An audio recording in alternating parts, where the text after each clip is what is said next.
नमस्कार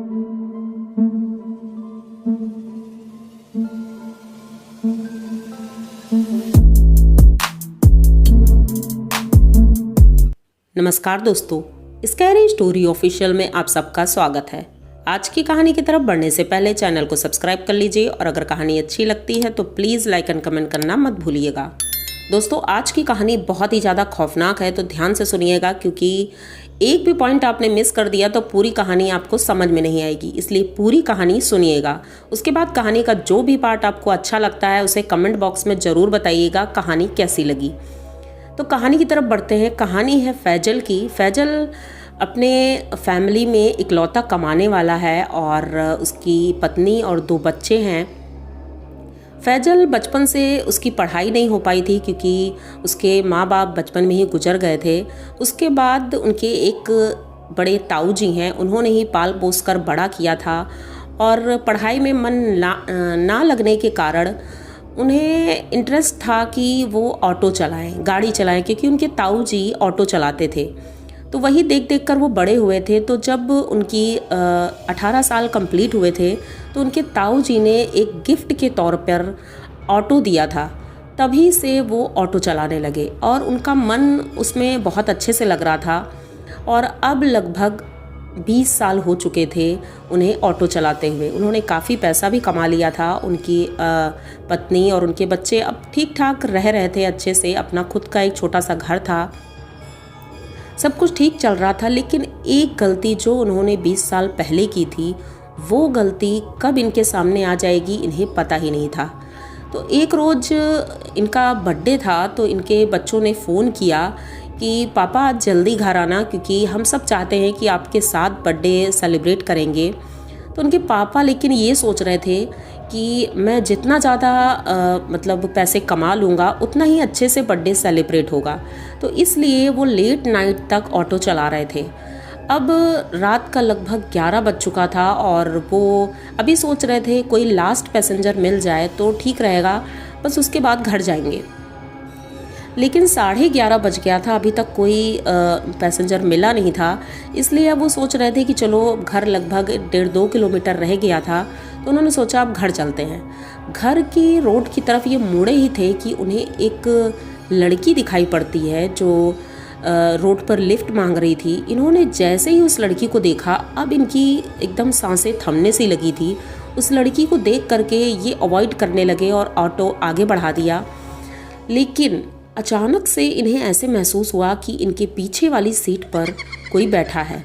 उसने इनके कंधे पर टैप किया और बोला, भैया मुझे आगे तक जरा छोड़ देना। अब ये शीशे में देख रहे थे तो वो लड़की नहीं दिख रही थी, लेकिन जैसे ही पीछे मुड़कर देखा वो लड़की पीछे बैठी थी। उस लड़की का चेहरा ये कभी भूल नहीं पाते क्योंकि ऐसा कुछ हुआ था जो ये भूल भी नहीं सकते थे कभी। अब ये इस वजह से अपनी ऑटो बहुत स्पीड में चलाने लगते हैं कि बस जल्दी से मैं अपने घर पहुंच जाऊं। लेकिन तभी अचानक से आगे एक अजीब सी रोशनी आती है बहुत तेज़ी से।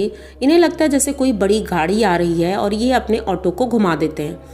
ऑटो का हैंडल दूसरी तरफ मुड़ा था। जिस तरफ मुड़ा था वो रास्ता वही रास्ता था जो रास्ता इनकी ज़िंदगी का बहुत ही ज़्यादा ख़राब दिन था वो।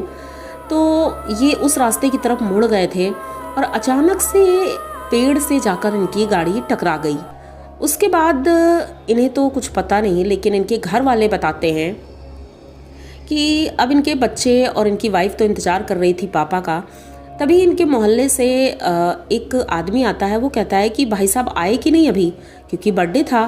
तो वो कहते नहीं, अभी वो आए नहीं। पूरी रात इंतज़ार करते रहे लेकिन फैज़ल घर नहीं पहुँचे थे। सुबह हुई तो उनका पड़ोसी अखबार लेकर आता है और कहता है कि देखो अखबार में ये खबर निकली है, क्या ये फैजल भाई साहब है क्या? तो उनकी वाइफ देखती हैं, कहती नहीं वो नहीं हो सकते हैं, हो सकता है वो कहीं बाहर निकल गए हों या कुछ ऐसा हो। अब ऐसे कौन विश्वास कर लेगा किसी बात का। थोड़ी देर बाद पुलिस वाले आते हैं और पुलिस वाले उनकी बॉडी की फ़ोटो लेकर उन्हें दिखाते हैं। तो उनकी पत्नी देखते ही पहचान जाती है और कहती है हाँ ये फैज़ल है और ये मेरे पति हैं। तो ये कहाँ पर मिले आपको? तो पुलिस वालों ने बताया कि वो उस रोड पर मिले थे हमें, उनका एक्सीडेंट हुआ है। अब घर वाले तो जाते हैं वहाँ, चेक करते हैं, सब कुछ देखते हैं। तभी पुलिस वाले जब इनकी पत्नी से पूछ रहे थे सब कुछ, तो इनसे पूछा कि उनका कोई और रिश्तेदार या कोई और है। तो उन्होंने बताया हाँ, फैजल के ताऊ जी हैं जो अब बुज़ुर्ग हो गए हैं, तो वही उनके साथ रहते थे। इन्होंने पूछा कि कब से वो ऑटो चला रहे हैं, सब कुछ पुलिस वाले पूछते ही हैं। तो इन्होंने जब ताऊ जी का एड्रेस बताया तो ताऊ जी के घर पुलिस वाले जाते हैं। पहले तो ताऊ जी कुछ बता नहीं रहे थे। जब बहुत मारपीट की गई उनके साथ, तब ताऊ जी ने बताया कि जब मैंने इन्हें गिफ्ट दिया था ये ऑटो, तब लगभग ये 18-19 साल के थे और उस वक्त गाड़ी चलाना सीख ही रहे थे। इसलिए पहले दिन मैं इनके साथ गया था ऑटो में, लेकिन रास्ते में पता नहीं कैसे मूड बदला। हम दोनों ने ठेके पर जाकर शराब खरीदी और दोनों ने खूब कस के शराब पी थी, क्योंकि अब घर जाने का समय था, रात हो चुकी थी। तो हम लोगों ने सोचा कि यहीं पर पार्टी करते हैं, उसके बाद घर चलेंगे।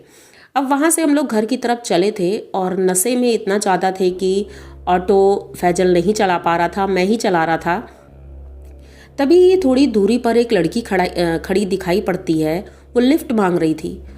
वो लड़की लगभग रही होगी 16-17 साल की रही होगी। हो सकता है कि कहीं पार्टी से या कहीं से आ रही हो, क्योंकि अकेली थी वो, तो इसलिए लिफ्ट हमने सोचा कि दे देते हैं। गाड़ी हमने रोकी और वो लड़की पीछे वाली सीट पर बैठ गई थी। पर फैजल पता नहीं क्यों उस लड़की को बार बार देख रहा था और थोड़ा आगे जा करके फैजल ने मुझसे बोला कि ताऊ जी गाड़ी रोको। ताऊ जी ने गाड़ी रोक दी और उसके बाद फैजल ने उस लड़की के साथ गलत काम किया और वो लड़की वहीं पर मर गई थी। उसने दम तोड़ दिया। अब हम दोनों तो भाग चुके थे वहाँ से, क्योंकि अगर पुलिस पकड़ लेती तो कुछ भी हो सकता था। तो ये दोनों उस लड़की को वहीं छोड़ करके भाग निकले थे और कहते हैं कि उस लड़की की आत्मा आज भी उस रास्ते पर भटकती है जहाँ पर इन लोगों ने गलत काम किया था। तो वो रास्ता शॉर्टकट था जो मेन रोड से कटता हुआ था और फैजल की गाड़ी वहीं पर मिली है जिस जगह पर उस लड़की के साथ गलत काम हुआ था। तो हो ना हो कि वही लड़की है जिसने फैजल से अपना बदला लिया है। तो फैजल से तो उसने अपना बदला ले लिया, लेकिन अब ताऊ जी की बारी थी। ताऊ जी को पुलिस वालों ने पकड़ लिया और उन्हें कोर्ट से बड़ी सज़ा मिली और वो अब जेल में हैं। तो कहते हैं कि प्रेत आत्माएं भी अपने बदले के लिए कब तक रह सकती हैं। लगभग 20 साल वो भटकती रही सिर्फ बदला लेने के लिए। तो उस चुड़ैल ने अपना बदला ले लिया और अब इनका परिवार बिल्कुल अकेले और अनाथ हो गया है। तो आप लोगों को फैजल की ये कहानी कैसी लगी? अगर अच्छी लगी हो तो प्लीज़ चैनल को सब्सक्राइब करिए, लाइक कमेंट करिए, शेयर करिए। इसी तरह की डरावनी और बहुत ही अच्छी कहानियाँ मैं लेकर आती रहती हूँ। तो मिलते हैं फिर किसी नई कहानी में, तब तक के लिए डरते रहिए।